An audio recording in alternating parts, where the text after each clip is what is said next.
Hello students, मैं सोनू सिंह गोदावलिया। आप सभी का हमारे चैनल एसएसआर राइस क्लासेस में स्वागत है। जो इस चैनल से पहली बार जुड़ रहे हैं वो इस चैनल को शेयर करें, लाइक करें, सब्सक्राइब करें और बेल आइकन को दबाएं। आज हम आपके लिए हिंदी में पाठ संज्ञा लेकर आए हैं, वो भी सरल भाषा में, बहुत इजी लैंग्वेज में। आप सभी की समझ में आएगा, वो भी सभी परीक्षाओं के लिए महत्वपूर्ण है। सभी परीक्षाओं के लिए महत्वपूर्ण है, तो संज्ञा को ध्यान से पढ़िएगा। अगर इस बार रह गए तो संज्ञा को फिर कन्फ्यूजन में बना रहेगा। संज्ञा को पढ़ लो वरना पछताओगे। क्लियर है आप लोगों को? तो इस वीडियो को शुरू से एंड तक देखिएगा और जो भी समझ में ना आए, जो भी कमेंट डाउट हो आपको, कमेंट में शेयर करिएगा। ठीक है, कमेंट में लिख कर बताइएगा। क्लियर है? इस वीडियो को शुरू से एंड तक देखिए और अपने डाउट को क्लियर करें। आप देखें, बात करें संज्ञा। किसकी बात करें? संज्ञा की। संज्ञा संज्ञा को हम इंग्लिश में बोलते हैं नाउन। संज्ञा को इंग्लिश में बोलते हैं नाउन। क्या बोलते हैं? नाउन। अगर संज्ञा का हम विच्छेद करें तो किस तरह से विच्छेद कर सकते हैं संज्ञा का? संज्ञा का विच्छेद करें तो कैसे करेंगे? सम प्लस ज्ञा।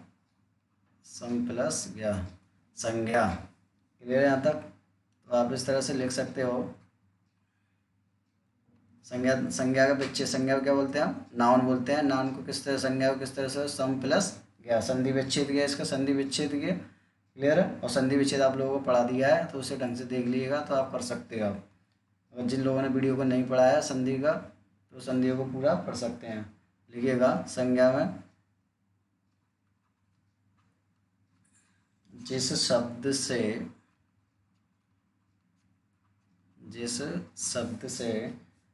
किसी व्यक्ति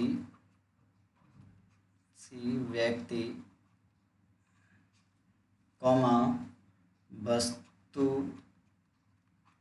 वस्तु कॉमा स्थान की पहचान हो उसे संज्ञा कहते हैं। उसे क्या कहते हैं? संज्ञा कहते हैं। उसे क्या कहते हैं? संज्ञा कहते हैं। क्लियर है यहाँ तक? तो देखिएगा, संज्ञा 5 प्रकार की होती हैं। संज्ञा कितने प्रकार की होती है? 5 प्रकार की होती है। संज्ञा 5 प्रकार की होती है। पहला आता है हमारा व्यक्तिवाचक संज्ञा।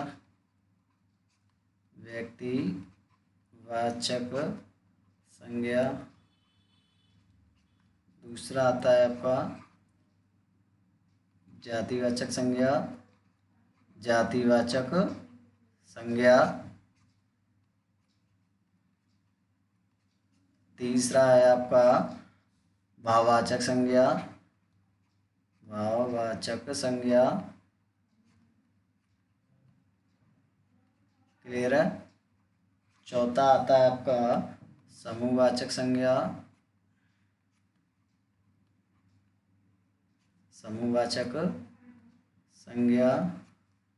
और पांचवा आता है लास्ट आपका, कौन सा होता है? द्रव्यवाचक संज्ञा।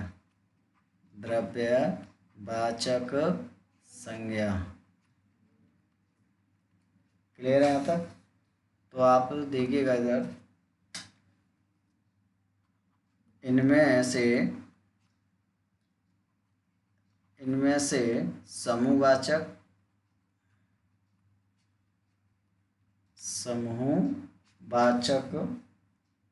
कॉमा द्रव्यवाचक, समूहवाचक और द्रव्यवाचक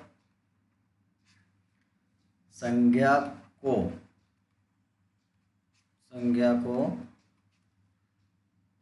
जातिवाचक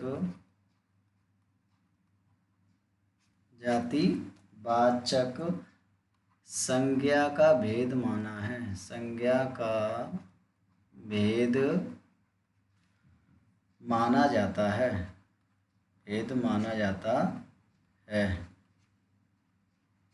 क्लियर है यहाँ तक? यानी कि आप देख रहे हैं समूहवाचक द्रव्यवाचक संज्ञा को, आप देखिएगा इसको समूहवाचक, द्रव्यवाचक संज्ञा को जातिवाचक संज्ञा का भेद माना जाता है। क्लियर है? यानी समूहवाचक और द्रव्यवाचक संज्ञा को किसका भेद माना जाता है? जातिवाचक संज्ञा का भेद माना जाता है। तो लिखिएगा इस प्रकार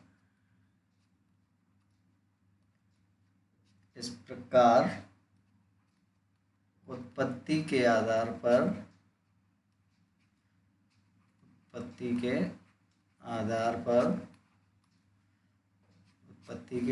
पर संज्ञा के 3 भेद होते हैं। कितने भेद होते हैं? 3 भेद होते हैं। क्लियर? अब वो 3 भेद कौन से होते हैं वो देखते हैं। आइए, पहला है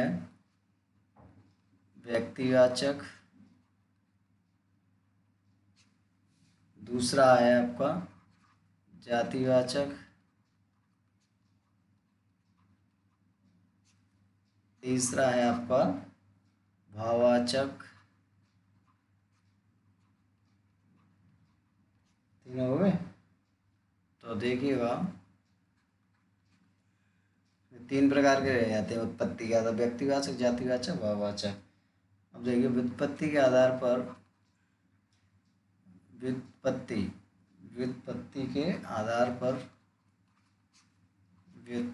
के आधार पर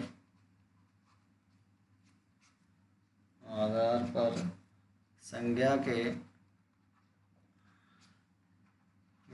3 भेद होते हैं। कितने भेद? 3 भेद होते हैं। और व्युत्पत्ति के आधार पर संज्ञा के कितने भेद होते हैं? 3 भेद होते हैं। वो देख लेते हैं कौन कौन से होते हैं। पहला रूढ़, दूसरा है यौगिक,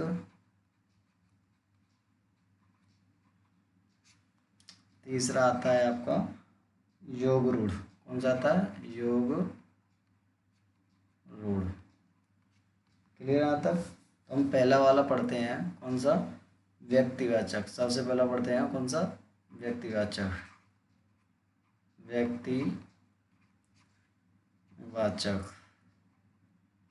तो व्यक्तिवाचक संज्ञा। तो व्यक्तिवाचक संज्ञा में लिखिएगा यह संज्ञा किसी व्यक्ति, कौमा स्थान या कौमा पुस्तक, कौमा इमारत,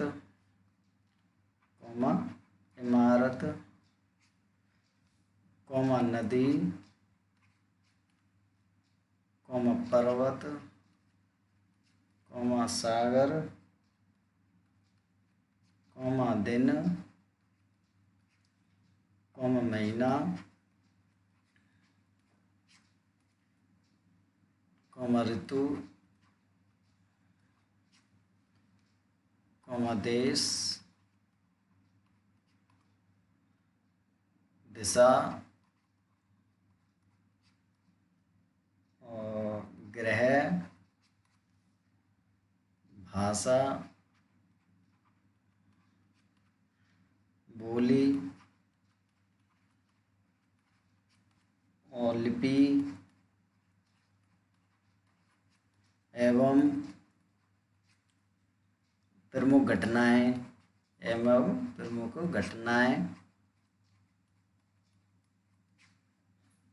आदि के नाम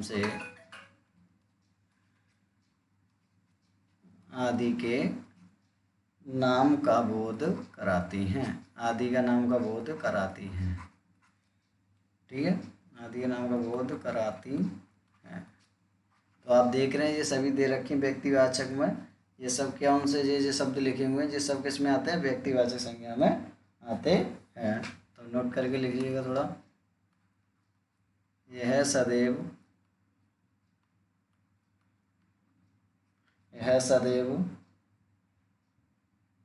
यह सदैव संज्ञा एक वचन होती है। यह सदैव संज्ञा एक वचन होती है। कैसी होती है? एक वचन होती है। क्लियर है? अब देखिएगा एग्जाम्पल, थोड़े से एग्जाम्पल कराए थे। एग्जाम्पल का सब समझ ही चुके हैं, एग्जाम्पल की जरूरत नहीं पड़ेगी आप लोगों को। तो देखिएगा, सहारा मरुस्थल, सहारा मरुस्थल, यमुना,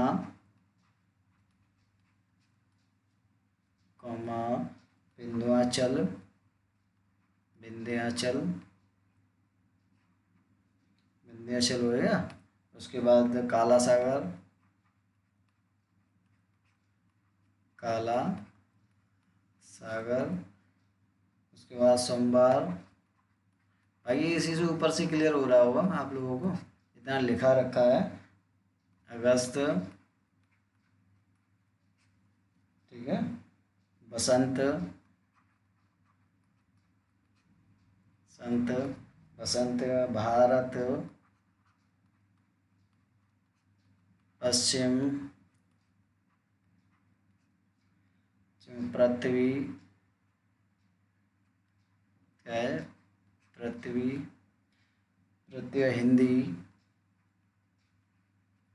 हिंदी, हिंदी के बाद लिखिए ब्रज भाषा।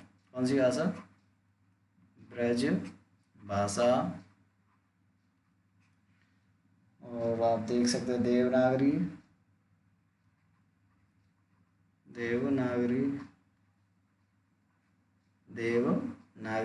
ETC कर देते हैं, डेड डैश और भी होते हैं। ठीक है, इतना यहाँ तक क्लियर हो गया, आपको यहाँ से क्लियर हो चुका है।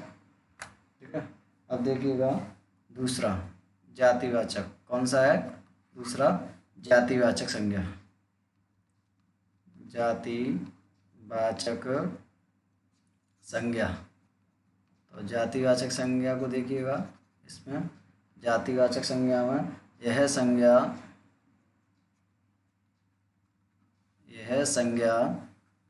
किसी जाति, यह संज्ञा किसी जाति विशेष का विरोध कराती है। किसी जाति विशेष का बोध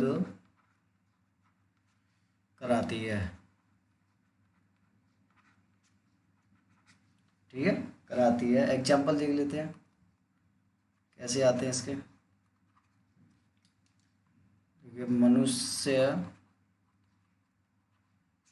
मनुष्य, बालक, स्त्री, घर, विद्यालय और विद्यालय, पशु, वृक्ष आदि। क्लियर है यहाँ तक? तो ये सब किसमें? जातिवाचक संज्ञा में आते हैं। और भी लिख लीजिएगा, संबंधियों, किसको? संबंधियों, यानी कि रिलेशन, संबंधियों, व्यवसायों,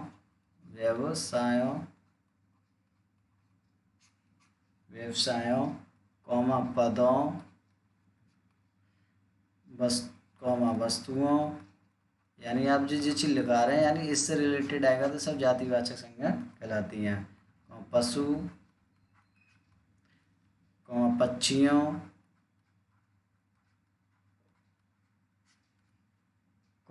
प्राकृतिक घटनाएं। कौन सी घटनाएं? प्राकृतिक घटनाएं। प्राकृतिक घटना होती है नेचुरल। प्राकृतिक घटनाओं के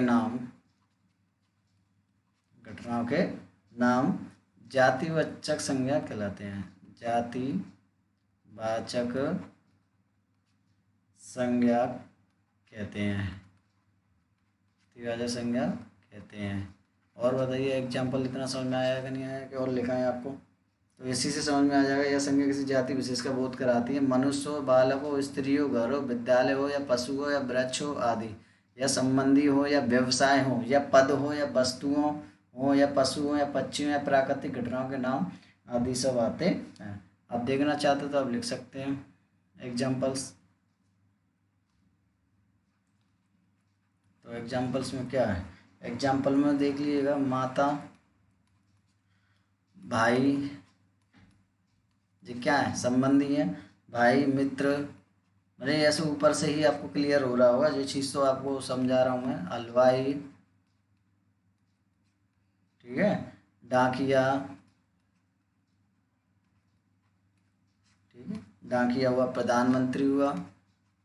ये इस तरह से बाकी यानी पूरा कॉन्सेप्ट में ऊपर लगा चुका हूँ। ये चीज़ें आती हैं वो किस में आती हैं, ठीक है। और चौकीदार, चौकीदार हो गया, गाय हो गई, मोर हो गया, गुलाब हो गया, यहाँ तक समझ में आ रहा होगा आप लोगों को। नीम हो गया, पुस्तक हो गई, ठीक है, पुस्तक हो गई है आपकी। अब प्राकृतिक घटना कौन सी होती है, प्राकृतिक घटना जैसे वर्षा है प्राकृतिक घटना के अंदर आती है, जो तूफान भी प्राकृतिक घटना के अंदर आता है आपका, ठीक है। और आपके भूकंप भी आता है। तो इस चीज़ों को इतना मैंने डिटेल में लिखा चुका है, आपके समझ में आ जाना चाहिए, कहीं डाउट नहीं रहेगा, ये तय है मेरा, ये मेरा गारंटी है। इसमें तो 100% बता रहा हूँ, पूरा क्लियर होगा आप लोगों को। बस वीडियो को पूरा शुरू से एंड तक जरूर देखिएगा। अब देखिए भाववाचक, भाववाचक संज्ञा, देखिए भाववाचक का भी यह संज्ञा, यह संज्ञा किसी किसी गुण, दशा, भाव का बोध कराती है। क्या कराती है, का बोध कराती है, कराती है। क्लियर है यहाँ तक। तो एक तो नोट करके लिख लीजिएगा, नोट डाल के लिख लीजिएगा। तो लिखिएगा यह संज्ञा, यह संज्ञा कौमा सर्वनाम, यह संज्ञा कौमा सर्वनाम कौमा विशेषण, कौमा विशेषण, कौमा विशेषण, कौमा क्रिया एवं जातिवाचक, जातिवाचक, जातिवाचक हो गया। और क्या रह गया आपका, जातिवाचक क्रिया विशेषण, क्रिया विशेषण, क्या होगा, क्रिया विशेषण, कौमा लिखिएगा, कौमा संज्ञा में प्रत्यय लगाकर, क्या लगाकर, प्रत्यय लगाकर, प्रत्यय लगाकर बनाई जाती हैं, लगा के बनाई जाती हैं। क्लियर है। कितने प्रकार से बना सकते हैं, 5 प्रकार से। कितने प्रकार से, आप देख सकते हैं कितने प्रकार से बना रहे हैं मैंने, पहला, दूसरा, तीसरा, चौथा, पांचवा, यानी क्रिया एवं जातिवाचक क्रिया, यानी जैसे लिखा चुके हैं। तो 5 तरह से हम इन्हें बना सकते हैं। अपनी जगह क्रिया विशेषण है ना, इसका पहला छोड़ दिए संज्ञा, यानी संज्ञा को सर्वनाम, विशेषण, क्रिया एवं जातिवाचक और ये क्रिया, इसका नाम से, ठीक है, इन प्रकार से हम बना सकते हैं। तो क्या, संज्ञा में प्रत्यय लगाकर बनाए जाते हैं। क्या लगाकर, प्रत्यय, प्रत्यय कहाँ लगते हैं, पीछे लगते हैं।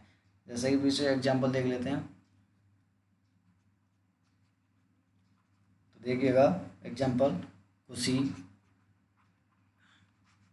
खुशी, खुशी क्या है बताइए, दशा है, भाव है, क्या है, भाव है, खुशी है, प्रसन्नता है, जैसा पूछा ट्रिक लगा रखी है उसी से पहचानिए, प्रसन्नता है, प्रसन्नता, प्रसन्नता है, ममता है, ये सब क्या है, एक तरह से ममता है। सौंदर्य मिठास है, सौंदर्य है, सौंदर्य है और मिठास है। ठीक है। आपकी मुस्कुराहट है, मुस्कुराहट है आपकी। ठीक है, मुस्कुराहट है। लिखावट है, क्या है? लिखावट है, लिखावट है। चढ़ाई है। तो आप पता पड़ रहा है गुण और दशा और भाव के बारे में बात हो रहा है, गुण दशा भाव के बारे में। ठीक है। अपनापन है, अपनापन है, अपनापन हो गया। बचपन हो गया, क्या हो गया? बचपन हो गया। ईमानदारी हुई, ईमानदारी हुई, ईमानदारी हुई। ईमानदारी का बुढ़ापा हुआ, क्या हुआ? बुढ़ापा। ये क्या है? बुढ़ापा है। और पौरुष है, क्या बोलते हैं? पौरुष, पौरुष हो गया। स्त्रीत्व हो गया, स्त्रीत्व, स्त्रीत्व। ठीक है। स्त्रीत्व के बाद क्या? उड़ान आ गया। उड़ान के बाद क्या आएगा? चढ़ावा आ जाएगा। चढ़ावा या उड़ान, चढ़ावा, एक भी होगा चढ़ावा। ठीक है। यहाँ तो बात समझ में आई आप लोगों के? तो देखिएगा और चलो चौथा कराते हैं आप लोगों को। चौथा देखिएगा, चौथा देखिएगा। समूहवाचक कौन सा है? समूहवाचक, समूहवाचक संज्ञा। तो समूहवाचक संज्ञा की हम बात करें तो क्या हुआ? समूहवाचक संज्ञा में क्या होता है? यह संज्ञा किसी किसी समूह विशेष पर, किसी समूह विशेष, समूह विशेष का विरोध, विरोध कराती है। क्लियर है यहाँ तक? विरोध कराती है, समूह का विरोध कराती है। जैसे एग्जाम्पल लिख लेते हैं, इसका भी एग्जाम्पल करा देते हैं आप लोगों को। समूह कहाँ? समूह आप जानते हैं, कलेक्टिव नाम। तो समूह जाए इकट्ठा, झुंड टाइप की सी बात है। जैसे आपका पुलिस है, पुलिस भी एक तरह का क्या इसमें आता है? समूहवाचक में आता है। पुलिस के बाद परिवार भी है, समूहवाचक में ही आता है। जहाँ एक से अधिक लोग होते हैं वो समूह की श्रेणी में आते हैं। परिवार हो गया। दल भी आता है आपका, दल भी समूह में ही आता है। जनता भी समूह में आती है। ठीक है। जनता के बाद तो भीड़ भी आती है, भीड़ के बाद सेना भी आती है आपकी। कौन आती? सेना। ये सब किस में आ रहे हैं आपके? और समूहवाचक में आ रहे हैं ना। और गुच्छा, गुच्छा भी आपका समूह में आ रहा है। और आपका मेला, मेला भी इसी में आ रहा है, समूह में। तो ये सब कैसे ना ग्रुप इकट्ठा होता है। और बाजार, बाजार भी इसी में आ रहा है। लास्ट में आप लिखते हैं ईटीसी। क्लियर है यहाँ तक? ईटीसी। पांचवा पॉइंट कौन सा है? लास्ट आता है आपका, बताइए कौन सा आएगा? द्रव्यवाचक संज्ञा। कौन सा? द्रव्यवाचक, द्रव्यवाचक, द्रव्यवाचक। द्रव्यवाचक संज्ञा को क्या बोलते हैं? मटेरियल। क्या बोलते हैं? Material noun. क्या बोलते हैं? मटेरियल। देख लेते हैं। यह संज्ञा, यह संज्ञा किसी ऐसे पदार्थ, किसी ऐसे पदार्थ, किसी ऐसे पदार्थ या द्रव्य, या द्रव्य का बोध कराती है, कराती है। ठीक है। द्रव्य का बोध कराती है। और जिसे, जिसे मापा या तौला, मापा तौला मतलब जानते हैं? मापना किसी चीज़ को या तौलना किसी चीज़ को, मापा तौला जा सके। जैसे मापा जा सके या तौला जा सके। ठीक है, यानी मेजरमेंट। क्लियर है यहाँ तक?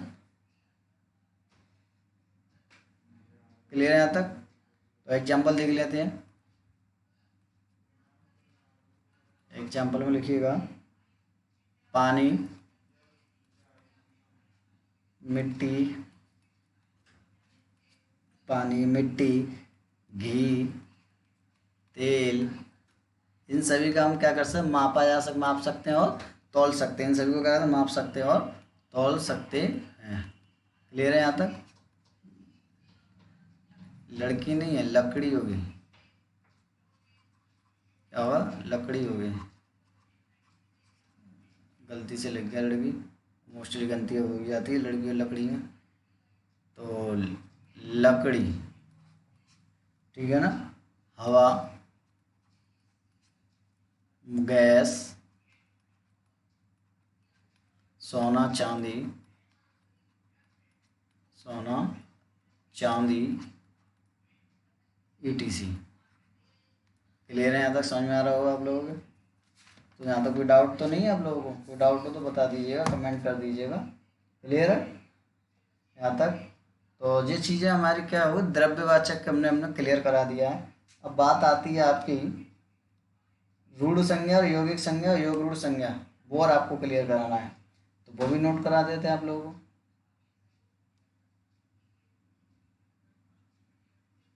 देखिएगा, तो यहाँ से करा देंगे। पहला पॉइंट है आपका, यहाँ से कराते हैं आपको रूढ़ संज्ञा। और रूढ़ संज्ञा क्या होती है, यहाँ तक तो आपका तो वो क्लियर करा ही चुके हैं हम। और रूढ़ संज्ञा क्या होती है वो देख लेते हैं। और रूढ़ संज्ञा क्या होती है वो देख लेते हैं। इन संज्ञाओं के सार्थक खंड नहीं होते। क्या नहीं होते? सार्थक खंड नहीं होते हैं। क्लियर है? एग्जाम्पल लिख लेते, चलो इसके एग्जाम्पल करा देते हैं। एग्जाम्पल लिख लीजिएगा इनके। ठीक है, रूढ़ संज्ञा। रूढ़ संज्ञा क्या होती है? रूढ़ संज्ञा, रूढ़ में मतलब आप जानते हो इन संज्ञाओं के सार्थक खंड नहीं होते। सार्थक खंड इनके खंड नहीं किया जा सकते। जैसे कि दूध है, क्या इसका दूध का खंड कर सकते हो? नहीं कर सकते दूध का। क्या पर्वत है, पर्वत का खंड हो जाएगा? नहीं होगा पर्वत का। तो आप देखिए, 100 पर्वत हो गया, सेना हो गई, और तुम्हारा आपका यमुना हो गई, तो इसका खंड हम नहीं कर सकते। स्त्री हो गई, स्त्री का खंड कर सकते हैं? नहीं कर सकते, मगर स्त्रियां खंड करा सकती हैं। ठीक है ना। तो दया, ETC जी क्या है, इनका खंडन नहीं किया जा सकता। अभी समझाते हैं खंडन कैसा होता है। दूसरा देखिएगा, रूढ़ संज्ञा समझ में आ गई। और था यौगिक संज्ञा। यौगिक संज्ञा आपको यहाँ तक तो क्लियर करा ही चुके थे, पूरे द्रव्यवाचक तक। तो इसके बाद आपने आपको बता दो, रूढ़ संज्ञा, यौगिक संज्ञा और योग रूढ़ संज्ञा वो क्लियर करा दे रहे हैं। तो आपका चैप्टर फिनिश हो जाएगा। आपका पूरा प्रयास किया है कि एक ही वीडियो में पूरा संज्ञा खत्म कर दिया जाए, और पूरा कंप्लीट भी है, कोई शॉर्ट नहीं मारा मैंने, कंप्लीट कराया है। इन यौगिक संज्ञा क्या होती है? इन संज्ञा शब्दों को खंडित किया जा सकता है। खंडित किया जा सकता है। खंडित किया जा सकता है। क्लियर है? एग्जाम्पल देख लेते हैं, आइए। तो एग्जाम्पल देखिएगा यहाँ से। तो एग्जाम्पल लिखिए, रामायण। रामायण, तो रामायण को भी खंडित किया जा सकता है, यानी डिवाइड किया जा सकता है। जैसे बालक, बालक कोमा राष्ट्रपति, राष्ट्रपति, यानी आप देख रहे हैं इन सबका क्या खंडन किया जा सकता है। जनता, जनता। ठीक है, अब बोलेंगे तो खंडन कर कैसे रहे हैं, लग रहा होगा आप लोगों को खंडन कैसे किया जा रहा है ना। ठीक है, कोई बात नहीं, अभी डाउट क्लियर कर दें आपको। जैसे रामायण, तो रामायण मतलब राम प्लस यण, रामायण यानी रामा प्लस या, इसे विच्छेद किया जा सकता है। मैंने आपको संधि पढ़ाया था, जिसका विच्छेद किया जा सके वो क्या कहलाते हैं? खंडित किया जा सके वो क्या कहलाता है? यौगिक संज्ञा कहलाती है। राम प्लस रामायण, ठीक है। बाल, बाल प्लस अक, बालक, ठीक है। और राष्ट्रपति, राष्ट्र प्लस पति, राष्ट्र प्लस पति, तो क्या हो रहा है? खंडित हो रहा है। बालक, बाल प्लस अक, तो खंडित हो रहा है बालक। रामायण, राम प्लस अयण, तो क्या हो जाएगा? रामायण। जनता तो जन प्लस ता तो जनता। मित्र प्लस ता तो मित्रता। तो इनका क्या खंडन किया जा रहा है, बट आप इनका खंडन नहीं कर सकते, आप रूढ़ संज्ञा खंडन नहीं कर सकते हैं। तो यहाँ तक थोड़ा क्लियर हुआ होगा आप लोगों को, तो समझ में आएगा। रूढ़ संज्ञा में क्या था, रूढ़ संज्ञा में किसी का हम खंडित नहीं कर सकते हैं ना, तोड़ नहीं सकते हैं। और यौगिक संज्ञाओं में क्या होता है, इनका हम खंडन कर सकते हैं, खंडित कर सकते हैं, विच्छेद कर सकते हैं, इन्हें तोड़ सकते हैं। क्लियर है। तो ये क्या कहलाता है, यौगिक संज्ञा कहलाती है। अब बात करें, तीसरा पॉइंट है, लास्ट पॉइंट आपका, लास्ट पॉइंट देख लीजिए, योग रूढ़। योग रूढ़, योग रूढ़ संज्ञा, योग रूढ़ संज्ञा में देख लेते हैं। तो ये संज्ञा, ये संज्ञा शब्द, ये संज्ञा शब्द खंडित, ये संज्ञा शब्द खंडित होने पर, ये संज्ञा शब्द खंडित होने पर तीसरा, तीसरा विशेष अर्थ देता है। तीसरा विशेष अर्थ, अर्थ देते हैं। तीसरा विशेष अर्थ क्या करते हैं, देते हैं। तीसरा विशेष अर्थ देते हैं। एग्जाम्पल देख लेते हैं, देखिएगा। योग रूढ़ को एक तरह से आप क्या लिख सकते हैं, योग रूढ़ को आप ब्रैकेट में लिखना चाहो तो आप इससे क्या लिख सकते हैं, योग रूढ़ संज्ञा को आप बहुब्री समास लिख सकते हैं। बहुब्री वाला, बहुब्री मैंने आप लोगों को बताया था, बहुब्री, बहुब्री समास भी बोल सकते हैं। योग रूढ़ संज्ञा को बहुब्री समास भी बोल सकते हैं आप, ठीक है ना। योग रूढ़ को क्या बोलते हैं, बहुब्री समास भी बोला जाता है, क्योंकि योग रूढ़ के एग्जाम्पल और बहुब्री के एग्जाम्पल एक ही होते हैं। बहुब्री में क्या होता है कि किसी संख्या के बाद में किसी शरीर के अंग का नाम आता है तो क्या कहलाता है, हमारा क्या कहलाता है, बहुब्री समास कहलाता है। और सभी भगवानों के नाम आता है वो किस में आते हैं, बहुब्री समास में आते हैं। चलो इसके एग्जाम्पल देख लेते हैं, ठीक है। इसके एग्जाम्पल देख लीजिए। तो क्या बोलते हैं, जैसे कि आप देखिएगा, पंकज, पंकज किसका, बहुब्री समास का ही है। ऐसे ही योग रूढ़ भी कहा जाता है। पंकज, नीलकंठ, नीलकंठ, नीलकंठ, चंद्रशेखर, चंद्रशेखर, चंद्रशेखर है, ये क्या है, शेखर, शेखर, ठीक है ना। क्या बोलते हैं, चंद्रशेखर। और उसके बाद आता है जलद। क्लियर है यहाँ तक। तो योग रूढ़ बोले तो योग रूढ़ संज्ञा को क्या बोलते हैं, बहुब्री समास भी बोला जाता है। मगर उसके एग्जाम्पल क्या होते हैं, जैसे भगवानों के नाम आ जाए और तुम्हारे किसी संख्या के बाद में किसी शरीर के अंग का नाम आया तो किस में आता है, बहुब्री समास में आता है। तो योग रूढ़ संज्ञा बहुब्री समास के एक ही एग्जाम्पल होते हैं। ये संज्ञा शब्द खंडित तो होने पर तीसरा विशेष अर्थ होता है। और जो खंडित तो हो जाते हैं, पंकज वगैरह को हम विच्छेद करेंगे तो हो जाएगा। जैसे नीलकंठ है तो नील प्लस कंठ, नीला है जिसका कंठ, तो नीला है जिसका कंठ, तो विच्छेद हुआ नहीं, वो खंडित किया नहीं किया। चंद्रशेखर, चंद्र प्लस शेखर, ठीक है। तो इस तरह से क्या खंडित किया जा सकता है इन लोगों। तो और जब खंडित किया जाता है तीसरा विशेष अर्थ देते हैं, तीसरा विशेष अर्थ देते हैं, नीलकंठ, ठीक है, नीलकंठ जिसका, ठीक है। तो इस तरह से जो क्या है, और तीसरा अर्थ निकालते हैं। तो तीसरा अर्थ कहाँ निकलता है, बहुब्री समास में निकलता है। मैंने बताया था किस में निकलता है, बहुब्री समास में तीसरा अर्थ क्या होता है, प्रधान होता है। क्लियर है यहाँ तक। तो आप लोगों को यहाँ तक सब कुछ क्लियर आया हो, समझ में आ गया होगा। अभी आप लोगों को कोई डाउट हो तो कमेंट कर दीजिएगा। आपका जो संज्ञा वाला चैप्टर फिनिश होता है, पूरा डिटेल में कराया गया है, कोई भी शॉर्ट नहीं मारा मैंने। जितना पूरा प्रयास किया, 100% चांस है आपके यहीं से सभी कॉन्सेप्ट क्लियर हो जाएंगे, यहीं से सब कुछ क्लियर कर सकते हो। एक बार में वीडियो को पूरा देख लीजिएगा, शुरू से एंड तक सब कुछ क्लियर हो जाएगा। फिर भी आपको कोई डाउट या कमेंट रहती है तो कमेंट करिएगा, फिर भी आपके लिए जितना होगा सपोर्ट करेंगे आप लोगों के लिए, ठीक है। तो वीडियो को शुरू से एंड से देखिए, अपने डाउट को क्लियर करिएगा। क्लियर है।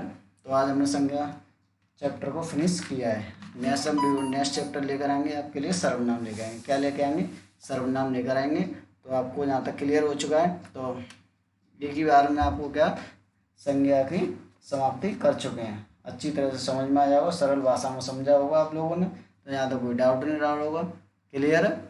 और ना कोई आप यहाँ से प्रॉब्लम क्रिएट होगी, ठीक है। अब बताइए और कोई डाउट हो आप लोगों को, बताइए कोई डाउट, आप लोगों को डाउट हो तो बताइए। क्लियर है। अगर आप लोगों को कोई डाउट नहीं है तो नेक्स्ट पार्ट में मिलते हैं आपसे।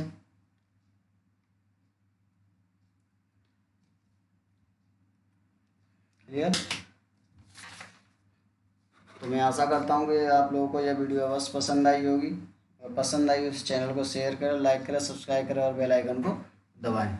और जो भी आप लोगों के कमेंट है उस कमेंट करिएगा। जो भी डाउट हो, आप लोगों के डाउट हो या कोई समझ में ना आए, कोई साउंड समझ में नहीं आ रहा हो या राइटिंग समझ में नहीं आ रही हो, तो आप कमेंट करके अवश्य बता सकते हैं। जो भी आपकी समस्या होगी उस समस्या का समाधान अवश्य किया जाएगा। बट आप इस वीडियो को शुरू से एंड से देखिएगा, और जो पीछे वीडियो करा चुका हूँ उन वीडियो को कंप्लीट करिएगा। आपको कोई भी डाउट नहीं रहेगा, और मोस्टली आपके पेपर में 100% बता रहा हूँ कि आपका पेपर यहीं से फंसेगा। बस आप इन सिलेबस को ढंग से कवर कर लीजिए, ढंग से रिवीजन कर लीजिएगा बस। बाकी मिलते हैं आपसे नई वीडियो के साथ। जब तक के लिए धन्यवाद। Thank you. All the best. Bye.